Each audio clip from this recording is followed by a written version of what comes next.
I suppose, let's go back to, I was reading on your website before, the Human Connection Project sort of was founded through a lived experience by yourself. Yeah. So, I go back a little bit. I was born and raised in Perth, and when I was in Perth, I was always the guy that was kind of running the toolbox meetings on site around, what's going on at home, how's your relationship with your wife or your kids, and I was always the one facilitating the human connection or the positive mental health conversations. Don't know if I was kind of I'm not someone that is super energy based, but putting out the energy or the kind of vibes that I'd be up for the chat. Maybe I was waiting for my trademark shirt. Segue.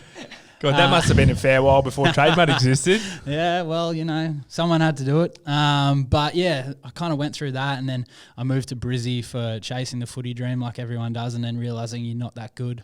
Went full head into chippy work, and I kind of wore a mask around for a long time.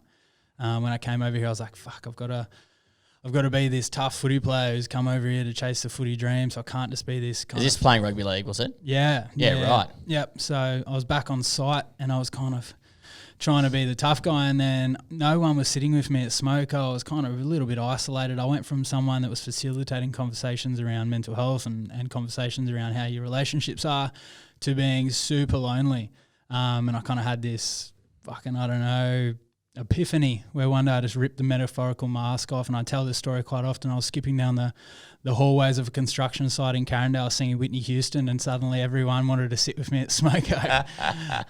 So that's probably something weird. Go on. That sounds extremely familiar. Give us a couple bars. The microphone's yours, mate. It's not set up for singing, unfortunately. It's a podcast setting. You're sitting down. It only works when you're skipping, doesn't it? Yeah. So you played. I didn't even realise they played rugby league in Perth, to be honest. They had the Bears there about 20 years ago. We're not that good. I was one in, I think it was about 1,200 people at my high school, and I was the one person that played rugby league.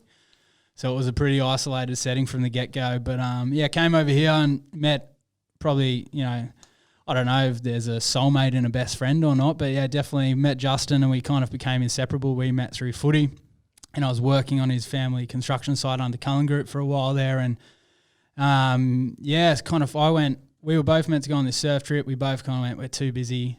We're chasing the cash. Kind of, we were pretty into our work at the time, and a spot come up and he took it, and that was the last time I ever got to see Justin. So he never came back from that holiday. He had a tragic accident and passed away. Was on a boat trip and hit his head and drowned, and that was kind of end of the story there. And it bloody rocked me to my core. And for someone who's been facilitating mental health conversations and, been pretty open about it for years, I went super isolated and put up walls. And for a few days I was, throwing back quite a few Valiums and just didn't leave the house. And I was living at my parents' house at the time, and I'd built a granny flat underneath, and it was pretty sound safe, and the blinds are really good, and it was just a big black cave that I didn't want to leave. A literal cave that you could hide away in. How about that? So that's pretty much the story of how I went from being the facilitator to needing facilitation. Yeah, right. So how old were you when you went from Perth to Brisbane? 18. Oh, I think I was just turned 19. So just come out of the apprenticeship pretty much. Yeah, righto. And then how long did you know Justin for? So we met, and it was kind of like 5 years. We were best mates. So it was really quite funny. Like, he's obviously got childhood friends that he's grown up with, and we met, and we just kind of kicked off from there. We met at the Ekka Races, had a big night out at the what's that pub over there, the RH or something. I'm not surprised you don't remember. But one thing I do remember, like, again, back to the skipping, like we were skipping down the road singing, and I was saying, fuck, this is someone I want to hang out with, and we were pretty much inseparable from that day. I think the skipping was the connection. Does it feel weird to you to move states and make a mate like that who just, was such a solid connection? Yeah. Make such a bond, probably like brothers, and then for that to just be ripped away, like. Yeah, it was definitely a weird experience. So I had obviously mates growing up and, really quite close with them, but I wasn't nearly as close to any of the boys that I grew up with as what I was with Justin from the get-go. So, yeah, to lose him, I had lost all hope. For days there, I thought I'm never going to be happy again, and I know we'll probably get into it, but there was moments where I was just wanted to give up on everything. I was done. I was never going to be happy. What's the point of kicking on? And definitely, like, my family and friends were amazing, but super disconnected. I didn't let them in. They wanted to get in, but I was in my cave, so they weren't coming in. And I don't think even my parents knew how bad it was until many years down the track, where I kind of started getting on podcasts and doing videos, and I was like, I was suicidal. And they were like, fuck, like, that's what it is. You don't see it on someone. Yeah, and that's just the thing, isn't it? And I think you said it's, kind of weird. You don't know if you can make a soulmate in a best mate or anything like that. But I've got a similar story of moving from Sydney to Brisbane and meeting one of my mates, one of my best mates who ended up was the one who took his life to end up, push us to doing this. And it was the same thing, probably a 5-year period there. And all of a sudden, all over. It's amazing how people can come into your life who maybe you didn't grow up with, you make different connections, but they can have fucking massive impact on your life in such a short period of time. Massively. I had a piece of my puzzle missing my whole childhood up until 19 when we kind of met, and I didn't even realise.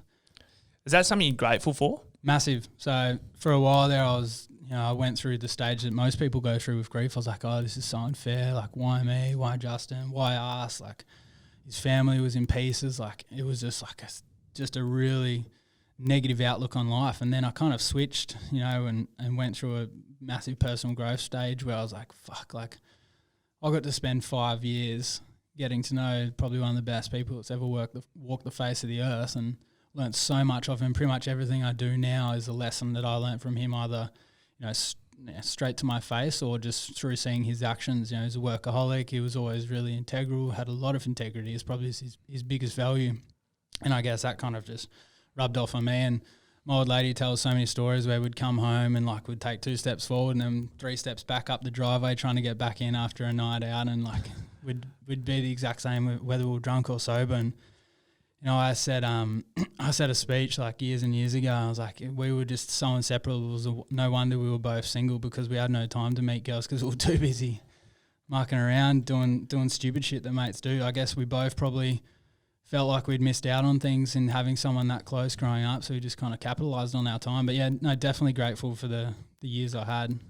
Yeah, wow. I mean, and I suppose the key sort of takeaway is that like they're not just gone and out of your life. Like, they live on, in your heart. Like, there'd be a massive driving force there for you to be doing what you're doing now. So I'd say that the spirit lives on in a big way, or what? Massive. Yeah, I can still remember his funeral like it was yesterday. We I hadn't cried, I reckon, for the whole week while we were planning the funeral, and his brothers stepped up and pretty much organised the whole thing, because as you can imagine, his parents are shattered. They've just lost their son. Like, no parent should ever have to bury their kid.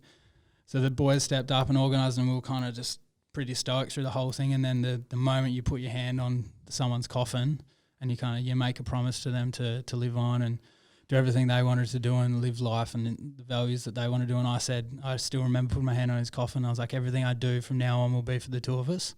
And like if I have days where I'm like, oh, fuck, I don't want to do this, or this is way too hard, or people are telling me like, just go back to being a chippy, just get up, go to work, finish. But yeah, it's definitely a driving force for me.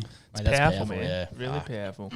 Do you think you knew when all this has gone down and what you were saying, you were living in the granny flat underneath the house, the literal metaphorical cave?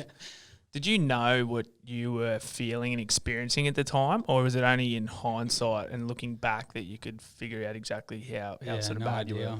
I just assumed it was grief.